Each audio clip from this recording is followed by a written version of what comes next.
আসসালামু আলাইকুম। আজকে টিউটোরিয়ালে নকশা যখন ৮০ ইঞ্চি সমান ১ মাইল স্কেলে হবে তখন ফিট স্কেলে ১ গড়ের মান ২ ফুট কেন হয় এই বিষয়টি গাণিতিকভাবে প্রমাণ করব। এখানে দেওয়া আছে ৮০ ইঞ্চি সমান ১ মাইল। তাহলে আমরা লিখি ৮০ ইঞ্চি সমান ১ মাইল বা ৮০ ইঞ্চি সমান ১৭৬০ গজ বা ৮০ ইঞ্চি সমান ১৭৬০ গজকে এখন আমরা ফুটে নিয়ে ৩ দ্বারা পূরণ দিব বা ৮০ ইঞ্চি সমান ৫,২৮০ ফুট।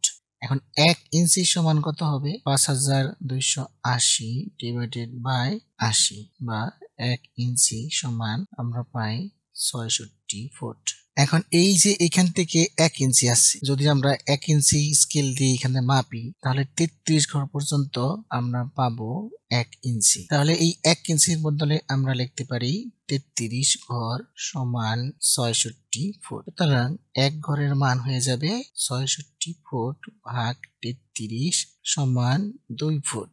তাহলে আমরা খুব সহজেই এই ক্যালকুলেশনের মধ্যে বুঝতে পারলাম যে ৮০ ইঞ্চি সমান ১ মাইল স্কেলের নকশায় এই ফিট স্কেলের ১ ঘরের মান হয়ে যাবে ২ ফুট। তাহলে আজকের টিউটোরিয়ালটা আমরা প্রমাণ করলাম।